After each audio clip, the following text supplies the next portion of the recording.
all, thank you. I was sitting there listening to that going, man, who wrote that? And then I realized I wrote that, that introduction. But I just want to tell y'all how gratifying it is. This is home. And it's going to be amazing to me if I make it through without breaking down at least once throughout this, how impactful this community, some of y'all in this room, but particularly this public library has been in my life. And moments like this, it is no lie that I learned about so much about life in this community and at this library. But my first research project ever in history was at Redeemer Lutheran School over here down the road. I had to write this is no lie, a 45-page paper in 7th grade. I wrote it longhand, that's what we did. I know, I don't understand it, but I didn't go to Stuart Middle. I got stuck over there at this thing. So I did a paper on the hippies. That was what my paper was. And 45 pages, yes, that's a true story. And I know. I didn't write another paper that long until like the latter stages of graduate school, like after graduate school. Yeah. Was Satan teaching at Redeemer Lutheran? That is what we call her, yes. The name, yes. But I came to the library to do research, the old library, which I just gave Jerry a little ornament of, and I found these Time magazine in bound volumes, and they had done, I don't know how I found it. It was like Reader's, y'all remember Reader's Guide to Periodic Literature? Seriously, I would never have become a historian if that didn't stop happening. Like if I didn't have better access to material, because that thing was just awful, hard to get to. But I found this Time magazine in the, you'd walk in and over to the right, it was in the reference things you couldn't check out, and it was bound, so I was like leather bound books, open it up, and there were these gorgeous colored pictures of hippie women at Monterey Pop Festival in Monterey, California, 1967.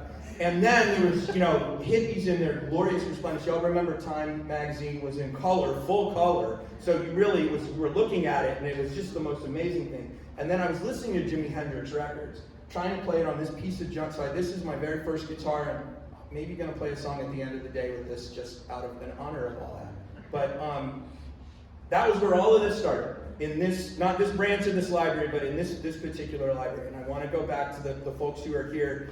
Those evaluations, I know for a fact, are vital and critical to their ability to do their job, and I beg of you to please fill those out. The second thing is when they come to you to ask you for money to support the library's efforts or things like that, or other organizations that do that, I encourage you to support those. That's how I made a living the entire time I was writing the book, is this sort of stuff. I was mostly like the library staff here. I was never or rarely the person on stage doing the talking. It was mostly the backstage stuff. So I'm really grateful to be here. Thank you.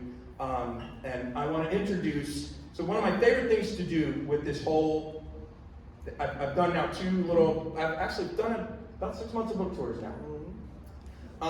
Number one, the only thing that sustains a book tour for me is that you buy a book. So we're going to do this regular throughout today, and I'm going to ask you, please leave with a book. That's your requirement here. The $30 investment, that is what the press is charging me. I'm sorry, it's more than I want it to be, but that's my album. I'm here to play a concert for you for 45 minutes or an hour, and hopefully you're so enticed you go run to buy my album. Not only that, you buy 2 copies because you buy one to give away to somebody who you know is going to like it.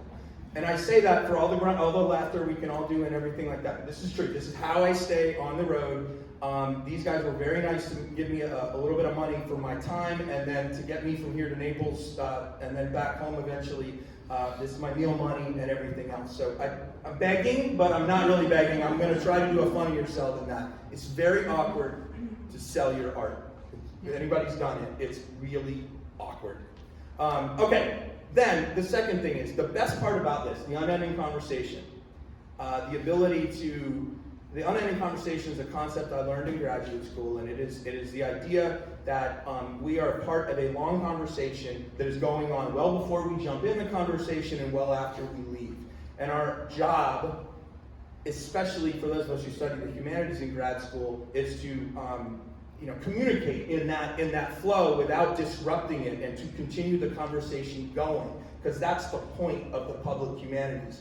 There are no answers. There's a lot of nuance, and what's right for some is not right for others. And when we engage in the humanities, we are learning about other cultures, we are learning about other people and how they did things.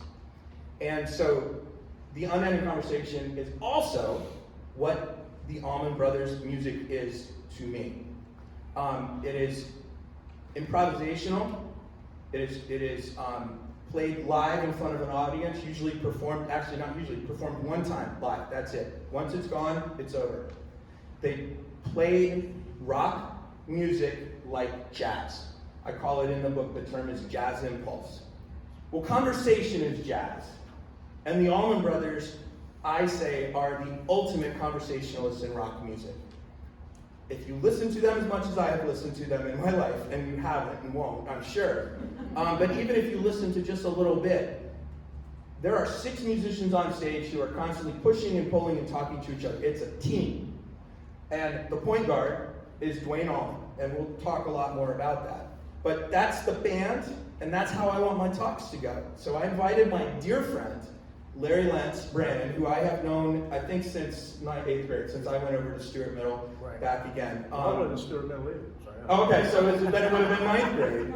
And Larry and I graduated high school together at MCHS in 1989. He was captain of our football team that went to state. If you guys remember that, do you ever be part of the team you're captain? You were. I was one of them. In my opinion, you were captain. And he's also a major Allman Brothers fan. So I reached out to him about a week ago. I said, I'm doing this gig in Stuart. Would you please come, throw me some questions, allow me to riff off the things that he enjoys, look to see how y'all are reacting. He's good at this, so he will also know what works and doesn't.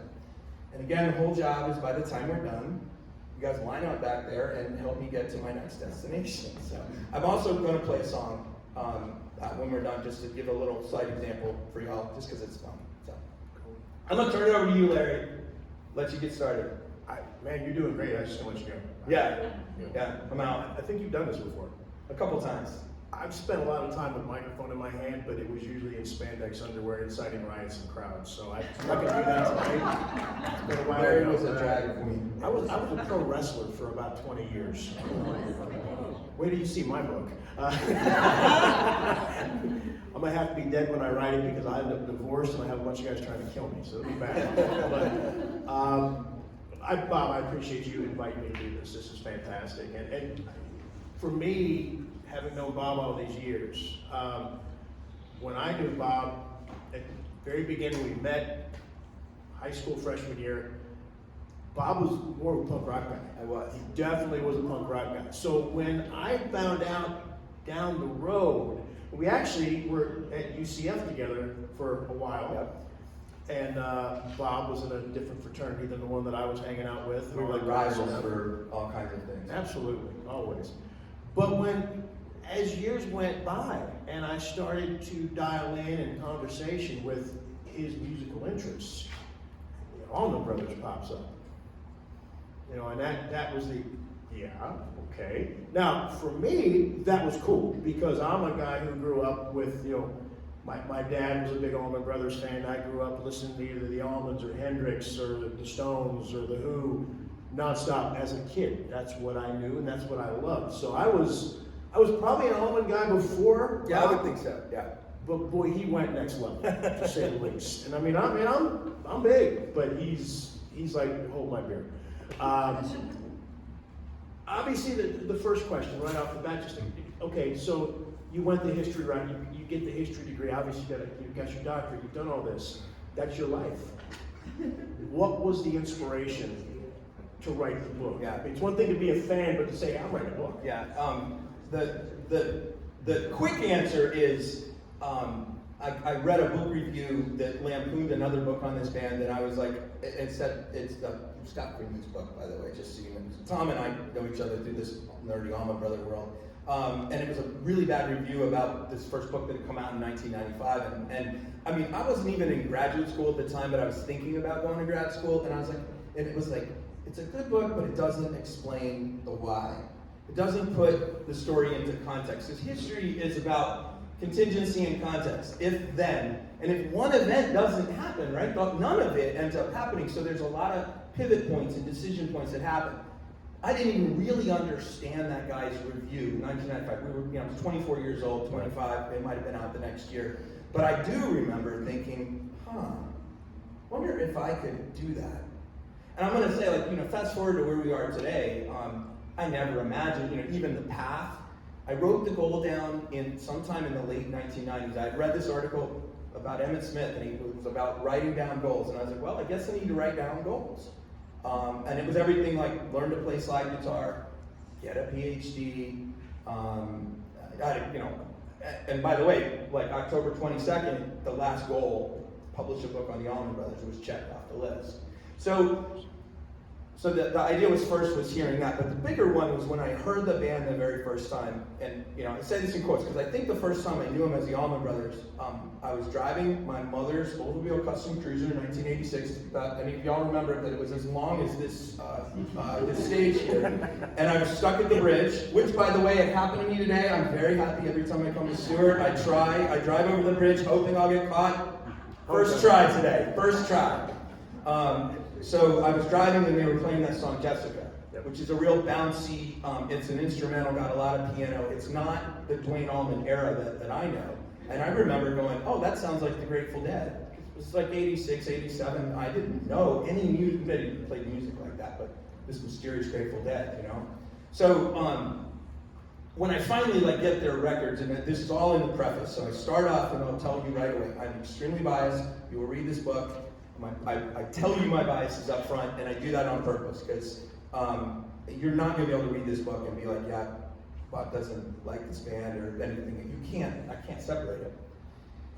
And it was like a goal, you know, like, oh, I think I'll do this. And I was doing all this research that I didn't know I was doing over the years online, talking to people, you know, like you, Tom, and others. Tom and I, actually, the last time I saw Gregg Allman, Tom drove me from New York City to the show. We were complete strangers. The only thing we had in common was that we knew Alan Paul and we loved the Allman Brothers Band. And we talked nonstop, I swear to God, 2 hours down, 2 hours back.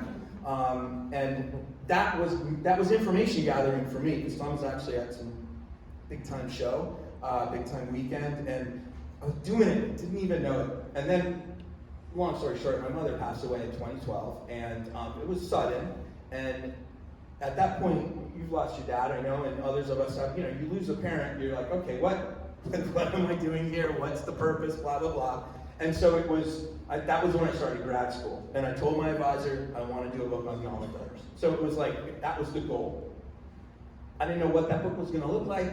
I did not think I was going to write a book about a single album at Fillmore East. And we'll talk, I'm sure you'll ask me why that, but it was literally, I heard music that I was just so blown away with that I had to figure out what it was about. So I wrote to unpack that for myself. More than anything else, I wrote this book for me as much as anybody. And the fellow, super hardcores, you know, because we'll read it and you're going to get stuff that you haven't gotten before.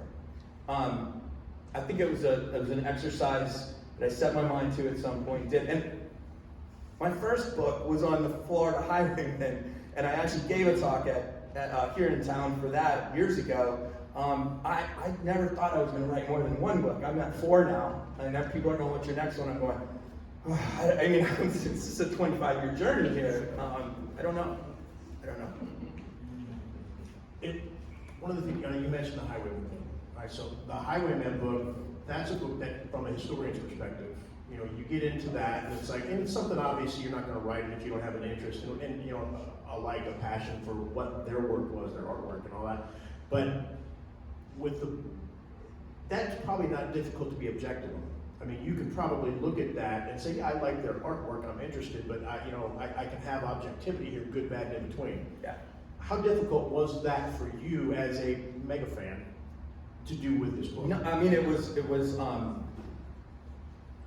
to the point, it was so difficult, and I did it so well, that I've only recently begun to dig back deeper into the catalog with Duane, actually. I found myself, I had to stop listening to it for a while. And really, the point when I stopped listening to it was when I wrote my dissertation. So, very quickly in graduate school, you write a massive paper at the end for humanities. So in a master's degree, you'll write a master's thesis. For a PhD, you write a dissertation. And I should have brought it actually. It was 500 pages. It was 144,000 words. I literally figuratively put everything I could in there. I had no idea what it was going to be. And to do that, I made a mix of music that had no Allman Brothers on it, and lots of instrumental and stuff. I don't know if you guys can tell, I have a little bit of ADHD, and that sort of stuff helps. Yeah, Ms. Bionde remembers me having ADHD in class. I'm certain of that. So I had to make a break from it. The big one for me was when my friend, a friend who reads a 500-page dissertation that he doesn't have to be. That's a friend, I just want to tell you. My friend Spencer Downey read the whole thing. He's not even a historian anymore, but he was like my big brother, a historian. And he calls me up and he goes, "You just wrote a book on at Fillmore East." And I was like, "What?" Because I couldn't fathom defining the Allman Brothers Band by any one thing. People ask me what my favorite song is, and I'll be like, well, my favorite ballad is Dreams. My favorite driving super long blues with an instrumental passage is Whipping Post. Really like Mountain Jam. And by the way, only one of those 3 songs is on at Fillmore East. So I struggled hard, Larry, to figure out why an album was important to a band whose live performance was so important. And that was the harder thing, because I was criticizing his artistic choices based on what I felt the record needed or lacked. So I couldn't say it was definitively the greatest because of all of my subjectivity on this, you know. And that was that happened sort of right going into the pandemic. I did all this, by the way. I don't recommend this because between the pandemic and all the stuff that happened down here with my family and everything else, in the meantime, I wrote my magnum opus. And I'm not sure that was an easy thing on anybody around me, including myself, for that matter. Candy do it then. Yes, exactly. So I'm not objective about this story, but I am able to parse. And when I was able to come up with this point at Fillmore East and what it represented, then I could break down all of the components of the band in a historical narrative. So you'll read this in the book. Those of you who are buying a book and buying 2, maybe you'll read it in your second copy. But there's some elements that make up this story and make it vitally important. Duane Allman as an artist and as a decision maker is definitely one of them. The bandmates that he chose is another. The American South, absolutely vital to this story. So by breaking down the story in the manner that I was able to talk about how the South helped, how his bandmates helped, how the music developed based on repertoire. I mean, I probably know as much about the songs and when they entered the repertoire in the early 2 years than just about anybody, just because I've watched it so much. So it all starts becoming clear to me as I start to break down these elements. And then the final one, and this is how I truly stayed off it. What was Duane Allman saying about what he wanted to accomplish in music? What was his band saying? And what was the reaction from the audience? So that's the one thing that no other book on this subject had ever touched was the audience and what they said. So how do you know if a musician who wants to do something actually has accomplished that? There's a number of ways that happens. One is, right, audience. Like, are people buying the album? Are people going to concerts? Are they, successful in those traditional means? But the other is, what are people saying about the music? And what I found when I did the research was the fans, and when I say fans, I mean the everyday people who were like going to shows and writing, not the rock criticism that we know today, like these people who talk on documentaries and all that. That wasn't all that big a deal. But I went to like college student newspapers and stuff where actual people were writing, and what they were saying was, what I like about this band is exactly the same things that the band were saying about themselves. Improvisation, creativity. I feel like I'm a part of it. The music is the greatest, and a lot. This is true. Greatest thing I ever heard. And that was how I was able to, sort of look at the sound, and then this is what they said. Did it work? It did work, and not just because they sold 500,000 albums or millions of records, but because literally the things that they were saying in print about what they wanted to do was exactly what the audience was saying. Or, So that was the way I was able to do it. It wasn't me determining it anymore. I wasn't saying they were the greatest thing in the world. The people were, the primary sources were telling me that. And I didn't even, to stay away from bias, for example. Yeah, there were negative reviews, for sure, but they were really few and far between. Most negative reviews had to do with the band, with their records not sounding like they sounded live. Was the number one thing. They were so good, I got this record and it just leaves me cold. Compared to how good it was. And guess what? The marketplace wasn't buying it either. So there you go. Yeah. It's funny, I was on the way into this, I'm driving, I live down in West Palm now, and I'm driving up here today to come do this, and obviously I'm gonna throw some brothers on, so I'm driving up, just kind of get in the mood. So, first thought was I'll throw Fillmore on, and I said, no, you know what, so I put on the first album, and I'm going through that, and Trouble No More comes on, and I'm listening to that, and the first thing I think to myself is, God, that is so different studio-wise versus what most of us have grown to listen to and really love is when they do it live. Yeah. It's almost like a different song. Yeah, and so what Larry's talking about, the Allman Brothers get together in March of 1969 in Jacksonville. So what is that, about 400 miles up the road or so. This is a southern story, but with a real particular Florida connection. And so Dickie Betts is from Palm Beach County originally, spent a lot of time on the West Coast, lives there now. Lived in Stuart for a while. Did he? Dickie lived in Stuart? You're kidding me. I'm not happy to just hear that now. Are you serious? Yes. Gregg and Duane were from Daytona Beach, just up the road here. Butch Trucks is from Jacksonville, Florida, that's where the band forms. Jaimoe, African-American man who is their second drummer, or actually first drummer, one of two drummers, comes from Mississippi where they form. So this is, it's got this Florida connection to the story. What Larry's talking about is the song Trouble No More, which is a Muddy Waters song. It's actually even older than that. It's a Sleepy John Estes acoustic blues, but Muddy recorded it sometime in the 50s. Right. And it's the first song that the Allman Brothers Band played together when Gregg showed up. So Gregg was not in Florida when the band first played. He was in Los Angeles, fulfilling in terms of another record contract. So he shows up on March 26, 1969, and the band is recording. They're playing Trouble No More, and the story goes, Gregg goes, Jesus Christ, what a band. He was so blown away by the band.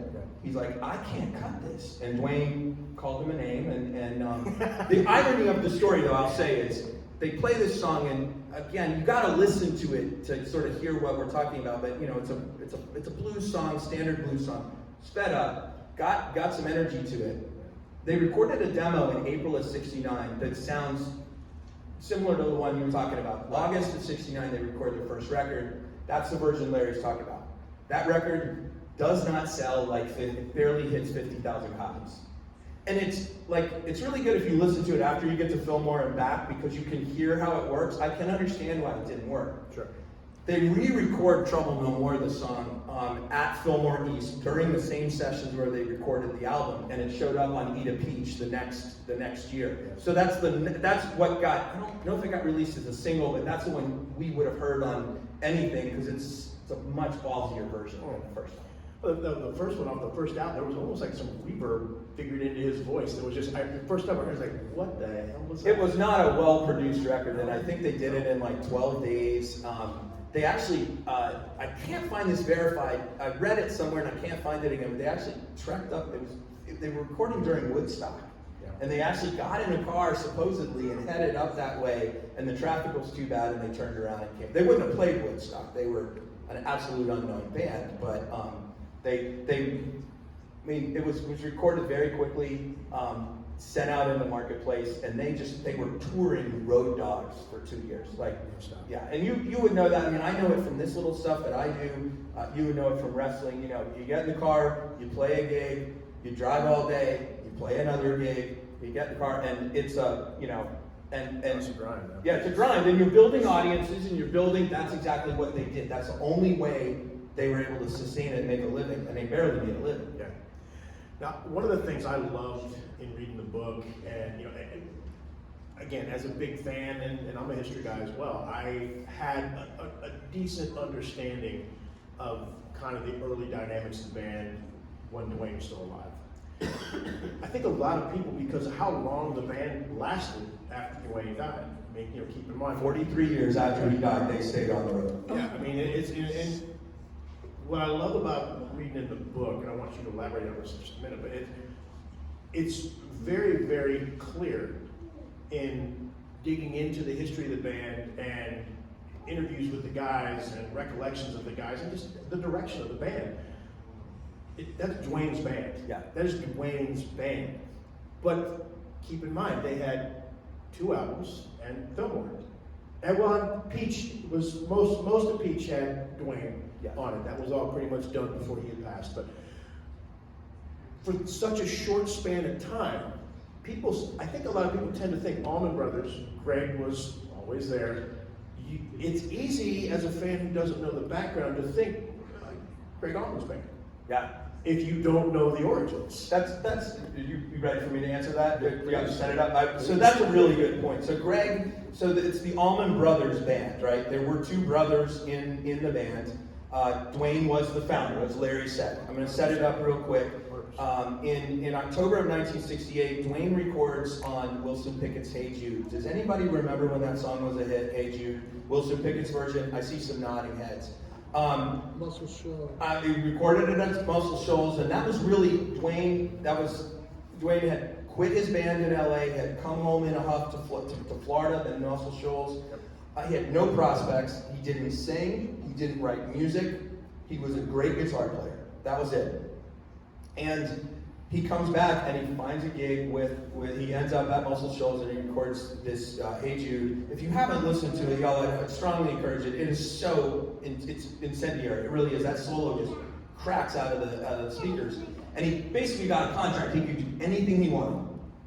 And Duane's decision, and this is the most remarkable thing to me, and it always will be, this is the most talented guy out there, could write his ticket, and he said, you know what, I want a big band where I am a small part of a larger thing, where the sum is greater than, the whole is greater than the sum of its parts. Y'all know that philosophy, right? That's teams.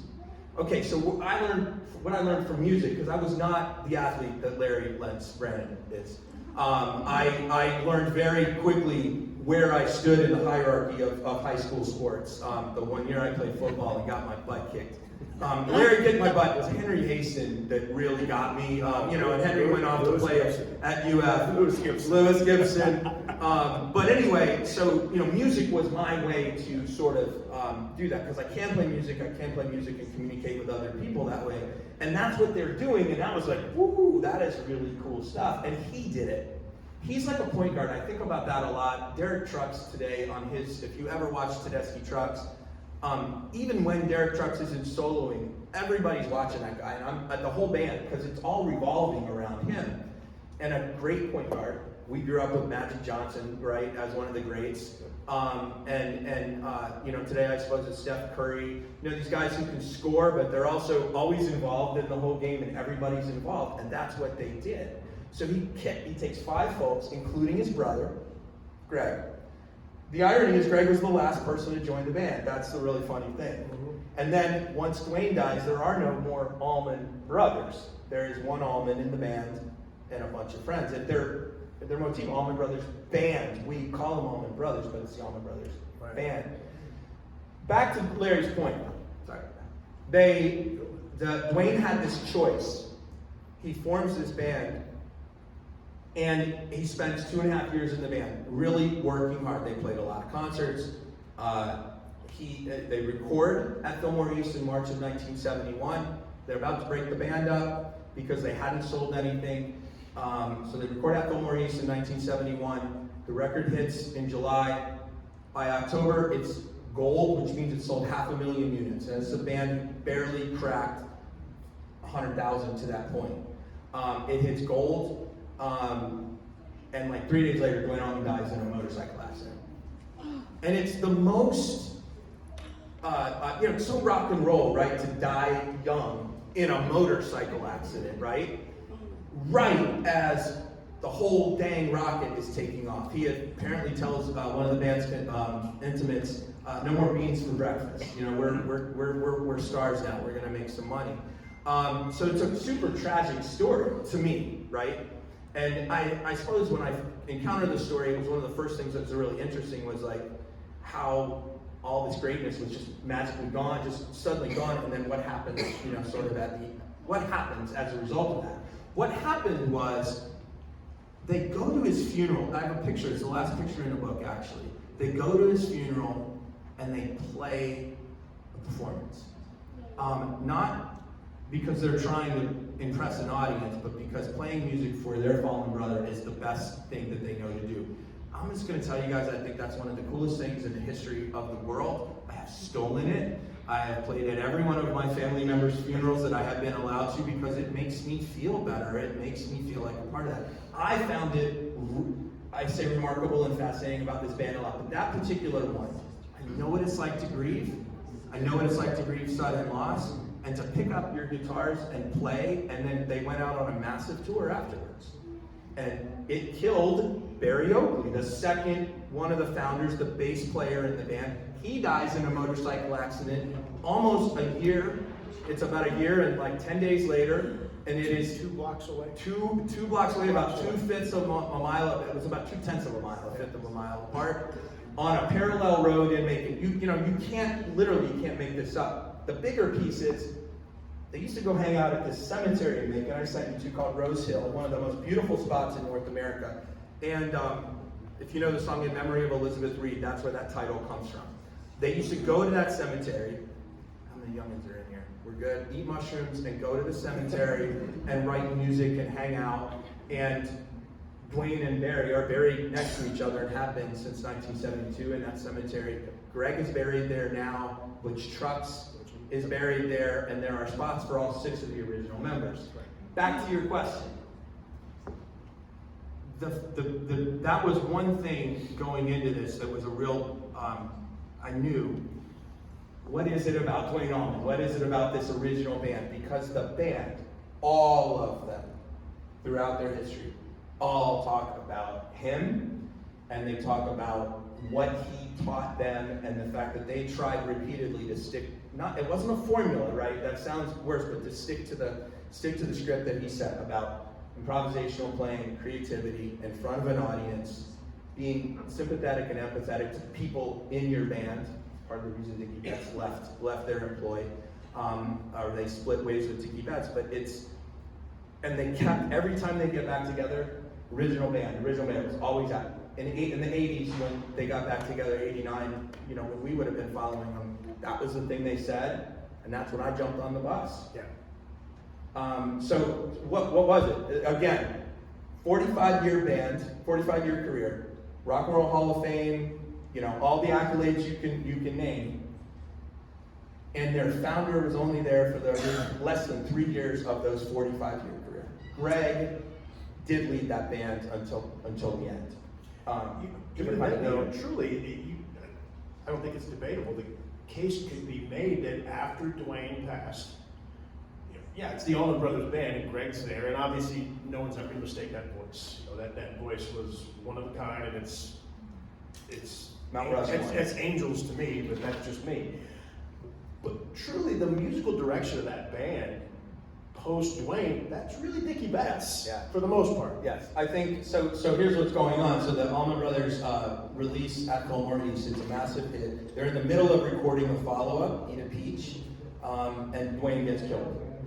And what really fascinates me, the very first 3 songs on that album are the 3 they recorded without Duane. I think that was a really ballsy statement. Like, our guy's gone, and all the reviews say this. Like, they're all like, wow, how cool they continued, and they continued with songs that didn't have him. Eat a Peach is 4 sides, and 3 of them have Duane. The first one doesn't. Then they released, we're coming up on the 50th anniversary, Brothers and Sisters. That's got Ramblin' Man on it, which was their one big hit. Hit number 2, Cher kept them out of the top spot. Gregg's future wife, future ex-wife, kept them out of the top spot. Half-Breed, that song Half-Breed, can you imagine? That song would not be on the radio these days. And then they toured on that massive album, and that, I've always called that's Dickie Betts' masterpiece. I mean, he wrote most of the songs on it. He led that band. He was their creative director from, about 1973 until he parted ways in 99, 2000. Very much so. And then, there you go. There's Palm Beach County, Dickie Betts, Forrest Richard Betts, from right down the road here. I thought one of the cool things in the book, kind of sticking with the Dickie Betts theme, quotes from Duane, and when they were playing over that first not quite 3 years, there would be like the questions or the point would be brought up that even though Duane was who he was, which was a prodigy of prodigies, he was just amazing, that Dickie was really damn good. Yeah. And Duane treated him as such. It wasn't like it was Duane and Dickie was left to play rhythm in the background. They were like co-lead guitarists. Yeah, and so that's a really important thing about this band. And for those of you who are just here, just for S&Gs and you don't know the story real well, they have two lead guitarists in Duane Allman and Dickie Betts. And it's important to say two lead guitarists because if anybody in here has ever played in a band, for the most part, you have a rhythm guitarist and a lead guitarist in that era. And so the shocking thing to the Floridians who knew Dickie was well known in this state as the dude, especially after Duane had left. The shocking thing was why Duane would bring somebody with those chops in his band to compete with him, or potentially to compete. Duane saw it a different way. Miles Davis brought John Coltrane into his band, right? And then later brings in John McLaughlin and Tony Williams. Like that's how jazzers in particular keep themselves sharp. So he brought that in. They also had two drummers. I have mentioned that a couple different times. Truly unique in rock. Very, very few bands ever played with two drummers, and still to this day. Tedeschi Trucks does, I will say. Two drummers who are completely playing independently of each other, which is amazing. Because drums you can't really get in each other's way. You can do it on any instrument, but when you're pounding the skins, man. What with the drum, and I don't want to cut you off on going in where you're about Dickie, but like with the dual drummers with the brothers, it was so cool because you had Butch that was just a pile driver. Yep, freight train. And you had Jaimoe, who's just, God's honest truth is Jaimoe would probably rather been a jazz guy than anything. Yeah. And he's got that subtlety, that touch. And the two of them, the gel between them from day one was amazing. They say that. So, how many musicians in here who have played music or played music with other people? Raise your hands.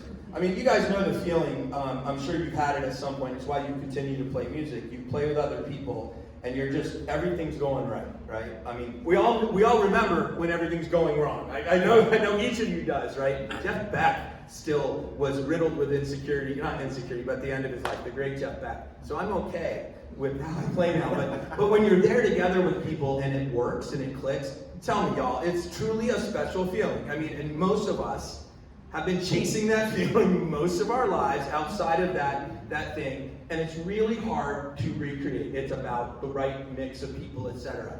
5 of them get together in a house in the Riverside neighborhood of Jacksonville. They set up the 2 drums, Barry Oakley on bass. We haven't even started talking about what a monster he is.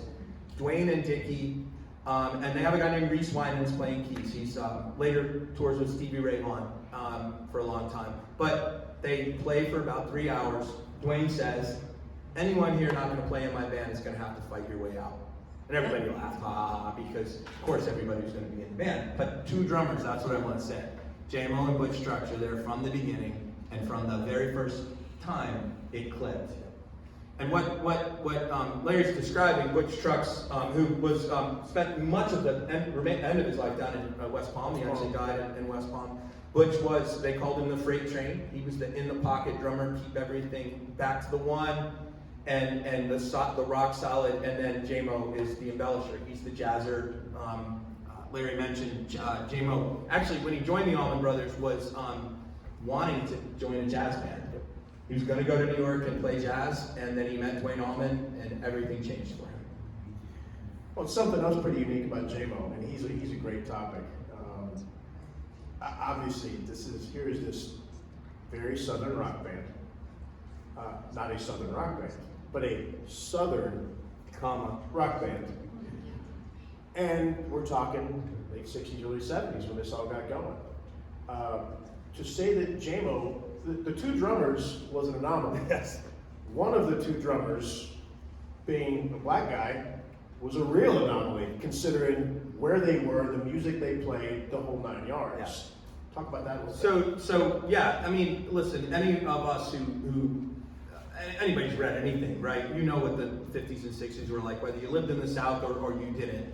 I often will say to audiences, you know, when it comes to that, like a lot of people who look like us, and I'm going to generalize here, will look and say, well, it really wasn't that bad, blah, blah, blah, blah, blah. I'm here to tell you, it really was really bad for African Americans in the American South. All the way through this era, where, you know, Civil Rights Act, the Voting Rights Act were very important, but it doesn't just end all of the discrimination and everything that's going on. And they're traveling as hippies with a black dude. And they're hanging around a lot of really good-looking women who enjoy the company of musicians, and they really don't care about the views of the musicians either. And yes, it was when I did my Highwaymen book, I remember talking to the Highwaymen, and I wanted them to tell me, you know, the true story, because they'll take it easy about, oh, it wasn't that bad, blah, blah, blah. But it was. But Jaimoe doesn't say it either. And it's like, I'm not a civil rights crusader. I didn't do anything else. I just was there. But it was a very big deal. It was a very big deal for the Allman Brothers in the first place to do it, and a very big deal for Jaimoe to accept that too. And I spent some time in the book talking about what touring conditions were like, because I think it's really important to, as the context, to understand they're racing to play and to tour and to do stuff. And by the same token, they're being harassed at restaurants, at rest areas, for having long hair, for traveling with a black dude. It's legit. It's legit. And I'll tell you this, the final piece I'll say, I got a chance to meet Jaimoe last January, and I'm talking about somebody probably none of you guys have ever thought about. Those of you who have a book, there's pictures in the book, but he's I always say he's like from Mars. He's like from outer space. He doesn't miss anything. He remembers everything. Like I gave a picture to the son of one of his friends, of the guy's father, Lamar Williams, and Jaimoe goes, that picture was taken at blah blah blah blah blah. I mean, this is, you know, you're talking like 50 years, and he's not a spring chicken, right? So I sent him the book, and he was. The first thing he did is I keep saying this every time I talk, but I can't not say it. He called me an observant MFer. Now, for a jazz person to call you observant is good enough for me. But a jazz man who calls you an MFer is a whole nother ballgame. If you read Miles Davis's autobiography, it's like every other word was how so-and-so's an MFer. So I got called an observant MFer from the most observant of all of them, about the book in there. Right. And what he said, one of the things, I'll leave with this, that I was really proud of, because I did, listen, you can't get through academia today and not address issues of race and inequality. It's staring us in the face, and we have to, it's just not possible. How does that fit into my story? Race, well, they're playing black music. They're hanging out with black musicians at an era when that's not typically what's going on, right? So I say in the book, it was rebellion. It wasn't an act of any kind of civil disobedience, but it was rebellion because it didn't matter. Race didn't matter in the same way. We're not colorblind. They weren't colorblind. Nobody's colorblind. I'm very tired of us talking like that, because yes, Scott Palaio is colorblind. I know he is, but you know, the rest of us, that colorblindness isn't there. It's always there. It's always present. So to address it in the book was something I had to do, and I talked a lot about it. But the thing he liked, I did, and this is where I'll leave it. He says, I basically described well how authentically the Allman Brothers Band played black music. So Jaimoe said it. He goes, before I joined these guys, he said, I didn't think white people could play music proper. That we were recreating or trying to. And by the way, yes, of course, right? I mean, that's what's going on. But he found that there was none of that there with the Allman Brothers Band. And he told me I got it right in the book. So I have a picture of me doing this, that somebody did a still of me, because I'm really proud of that. I'm really proud to have done that because Butch is the only other one I really wish he had read it, because he was such a disciple of Duane Allman. Yeah. Through his whole life, he really always talked about it, never wanted Duane to be forgotten. I was scared of Butch to read the book because I knew he wasn't going to like some things I said, just in the way I broke it down. That's not true. I was scared for him to read it, but I felt good. I was okay if he would have. Jaimoe, on the other hand, I couldn't get him a higher compliment. I really couldn't. I mean, yes, you guys can give me lots of compliments. I still need them. Typical oldest child. But that was a big one. Big validation for me. Oh, without doubt. We mentioned him earlier. One of the originals, and unfortunately died a year after Duane. And like most bass players, sometimes they go under the radar. Yeah. We tend to forget the bass players sometimes, unfortunately, and it shouldn't be.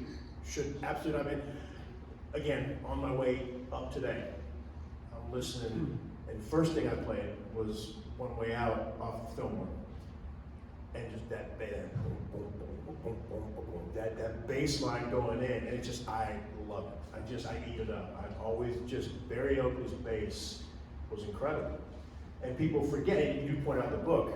His background was as a lead guitarist. He was the lead guitarist in Chicago. Lead guitarist before Jerry Cass. Yes. Well, no, not from the band Chicago, from the city of Chicago. Oh, I think he was playing in Chicago. No, in Chicago. In Chicago. Yeah, he's from Chicago. Yeah. So he's one of the, not a Southern guy. No. Like most of the rest of the band. But he was a lead guitarist by background, and just amazing bass player. Was that backbone of that band, just that beat was there. But again, he's one that goes so far under the radar. Yeah. Barry was 24 when he died, which was the same year Duane was. He died a year after Duane died. And I think it's really, it's super tragic in a number of ways, but a really big one being exactly that. He was a top-notch, top 10, in my opinion, bass player. He reinvented electric bass, or helped to do that. The term I use throughout the book is lead bass, which is, the bass is it's a rhythm instrument, and it's a melody instrument. You can keep it, pretty tight.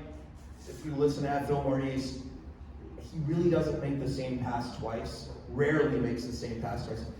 That guy is constantly soloing all the time, and I can't tell you how hard that is to do, because I can't do it. I can't even conceive of it, but he is an absolute master of his craft. And I think the sad thing is not only that he died, but I think dying in a motorcycle accident after Duane died is really, it just took all the energy out of being able to talk about it. And they immediately went back on the road because they'd already done this one time, so took the air out of the tires of the whole operation, And eventually, he's just like a little bit of an afterthought, and it's sad. I mean, that's, because Today's his birthday. he was the center, around which Duane built that band. Yeah, no doubt.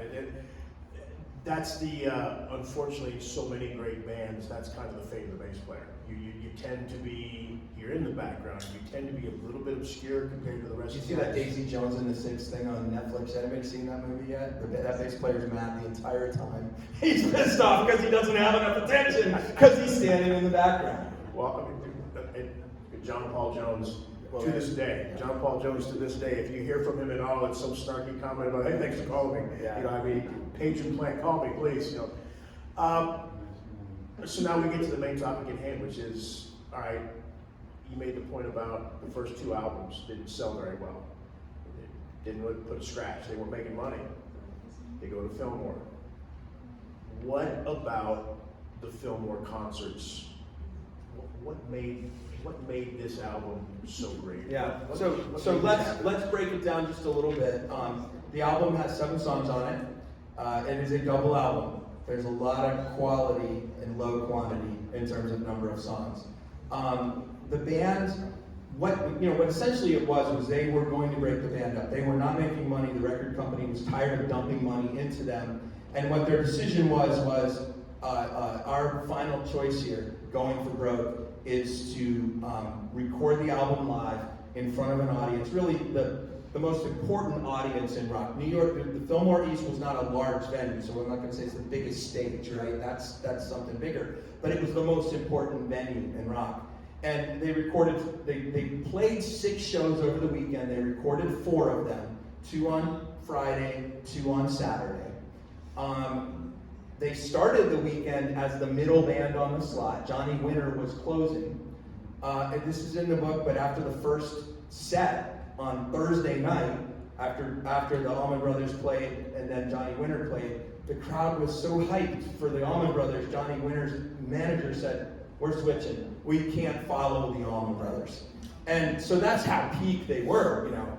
Now, we call it a lot of times like the Fillmore concerts or the Fillmore, the Fillmore concert or whatnot. They're sessions. It's a session. Yeah. It's a session recorded live in front of an audience. What I found really interesting and annoys me actually about this record is they fade the songs out between each song. So unlike a live record that most of us listen to, and I love live albums, they usually, it's produced like a concert. So when you listen to Get Your Yayas Out by the Rolling Stones, it sounds like you're listening to a concert. Right. What you're listening to is a pastiche of live material that they recorded all kinds of places. And then live albums at the time used to be completely redone in the studio. Musicians would play it, they would re-sing, and the joke was always the only thing live is the audience.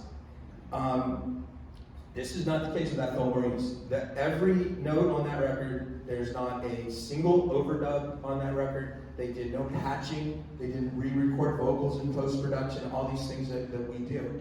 It literally was a live session on a stage about this size in front of 2,500 people. And they record the song, fade it in and out, and then we'll play the next song. It's not a suite. These are individual songs as they go through. So what was the difference? Okay, one was the fierceness of their playing. They were a really tight band by March of 1971. They were a really tight band from the beginning, frankly, but they were super, super, super tight by March of 71. They're at a great venue. Tom Dowd, the producer, who doesn't have a big role as a live album producer, mic'd that room beautifully. I swear to God, I don't know how many you own, Tom, but I own at least a half a dozen, if not more, versions of At Fillmore East. On cassette, on CD, remaster this, blah, blah, blah. All of them sound really, really, really good. And I think the final piece is, this was indeed what the market, what the audience wanted. They wanted that caliber of playing at that razor's edge of walking in without a net. And the band plays their best there, you know? And so what's really interesting to me, and I'll wrap up this point quickly, most of the record was recorded Saturday first show and the late show. And like Whipping Post is the late show on Saturday, as is Mountain Jam, which is on Eat a Peach, the next record. To me, those I think are so good because they had everything else in the can and they knew it. They had a discussion after each show. Okay, we got the tape we need. So they were really loose for that very, very last show. And it's just fiery playing from beginning to end. And so sometimes magic strikes, and it did strike there. It really had nothing to do with Duane dying either. Sometimes that does, right? Somebody dies and all of a sudden they become popular. That wasn't really the case. It was just a damn good record. How much did how on board was the record company with the idea of like thinking, hey, this is not just a shot in the dark, this band's strength is its live playing?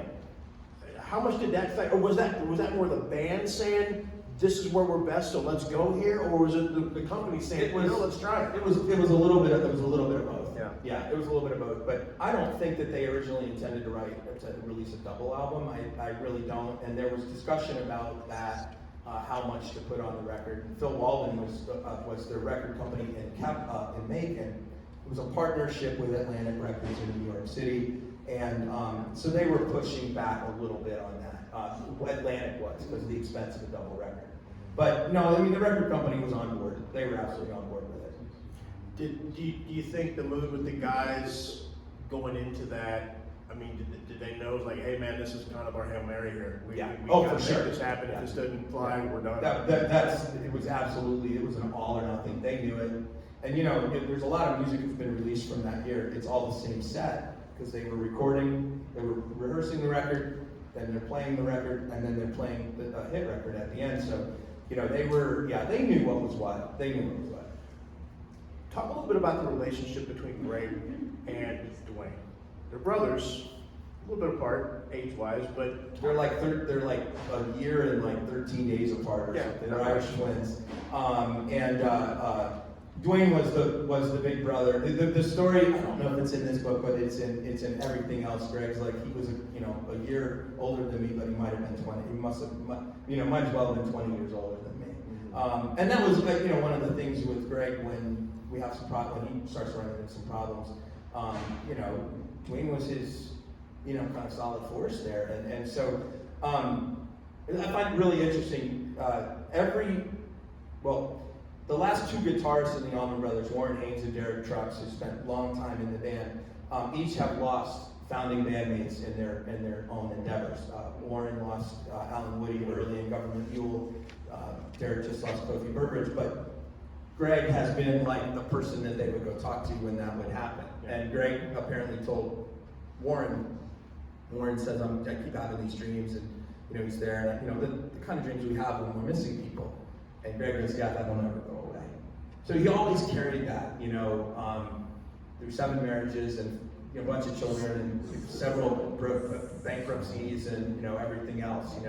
I called him in the book one of rock's ultimate survivors, Gregg Allman. oh, yeah, it's ironic that at the later years of his life, Gregg had emerged as kind of this respected elder statesman, this spokesman for the era and for that, for rock music in general. And it's interesting because he started off so not in that fashion. He was kind of all over the place. He had so many problems of his own. Yeah. But as he survived and thrived and kept going, he became.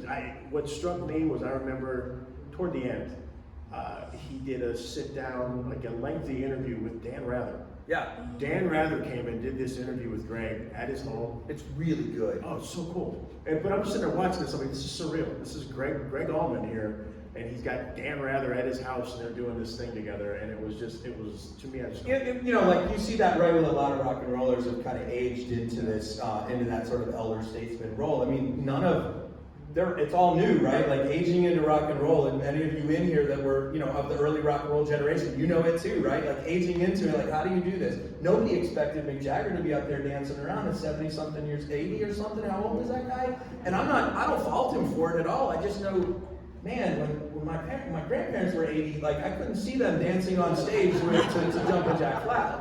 I couldn't see them dancing on stage to anything actually, but like it's he has aged well into that role, like a fine whiskey, and that's what they say about his book and things like that. Well, he's got to make sure that he leaves something behind for Keith Richards. So yeah, I mean, we all have to start worrying about the world we're leaving Keith Richards at this point in time.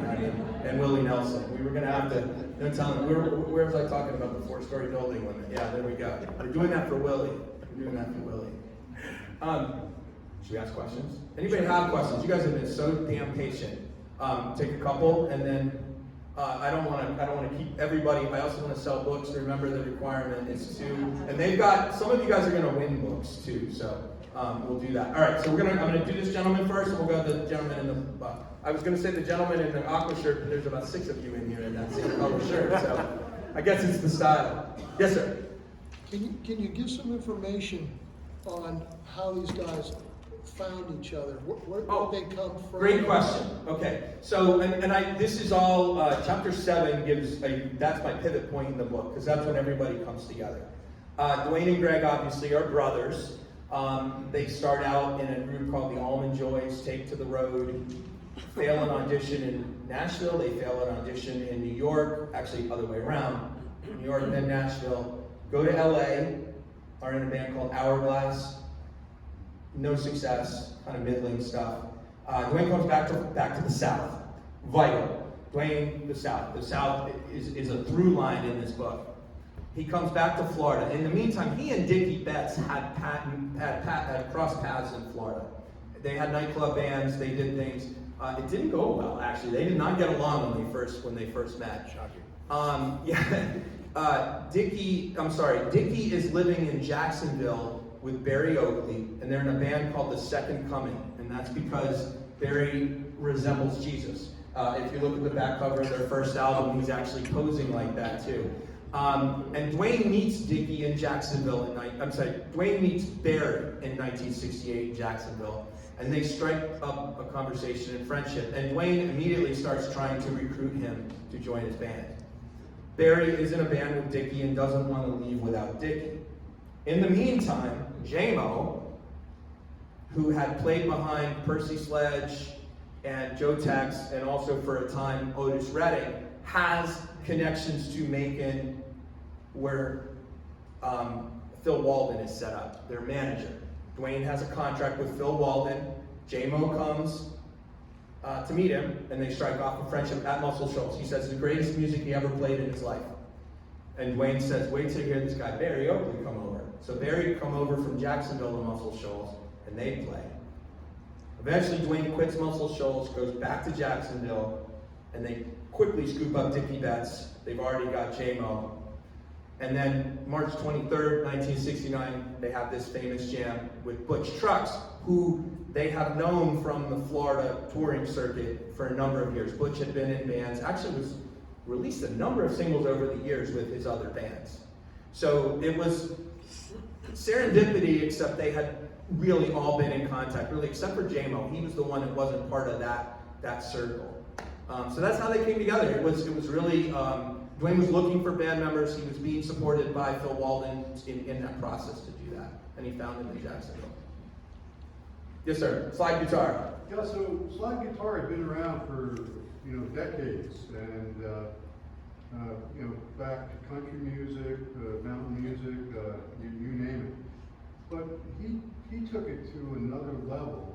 His fluidity is the best way I can describe it in terms of the choppiness of prior sliding playing.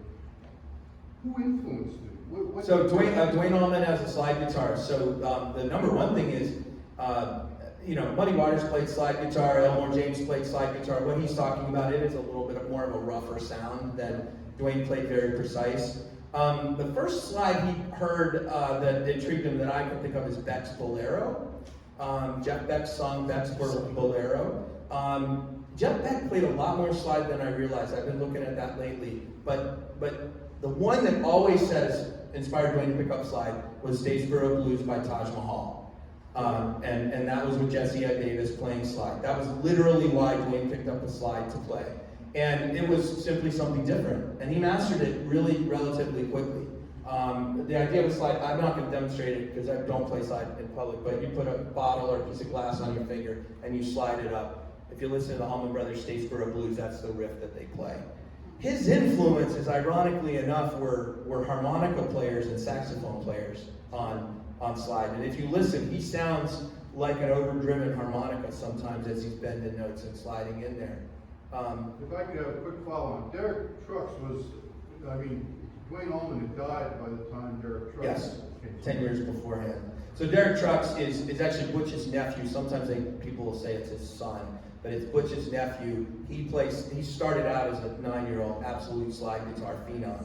Now has a 12-piece band that's just killing the world. The greatest band going right now. I spend lots of time trying to go see them. In fact, the books you buy will help me get to my next CTV.